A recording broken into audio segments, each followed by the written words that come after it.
తుంగభద్ర నుంచి మనకి 32 టీఎంసీలు నీరు కేటాయించారు తుంగభద్ర.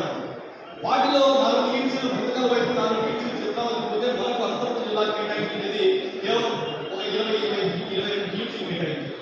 ఏ సంవత్సరం కూడా మనకు ఆ 22 టీఎంసీలలో కనీసం 15-16 టీఎంసీలు నీరు రాలేదు. ఒకవేళ వచ్చిన 6 టీఎంసీలు నీళ్ళు పోతే కేవలం 10 టీఎంసీలు మాత్రమే మనకు నీటి పారలేదు. 10 టీఎంసీల ద్వారా కేవలం 1,00,000 ఎకరాలకు మాత్రమే 10 టీఎంసీల ద్వారా నీళ్లు పారుతున్నాయి. మీరు ఇప్పుడు ఉరవకొండ నుంచి, బొమ్మనహల్ నుంచి ఇటు తాడిపల్లి వరకు 1,00,000 ఎకరాల కంటే మించి భూమి కనపడదు.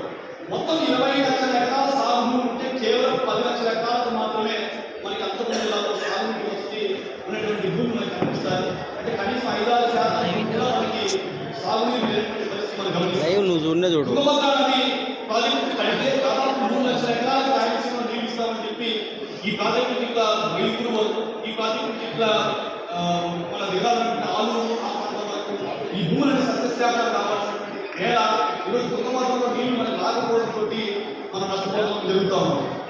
ఫైనల్గా ఇక్కడ ఒక అంశం, తుంగభద్రలో ప్రతి సంవత్సరం నీళ్లు 400 టీఎంసీలు నీళ్లు తుంగభద్ర గేట్ దాటి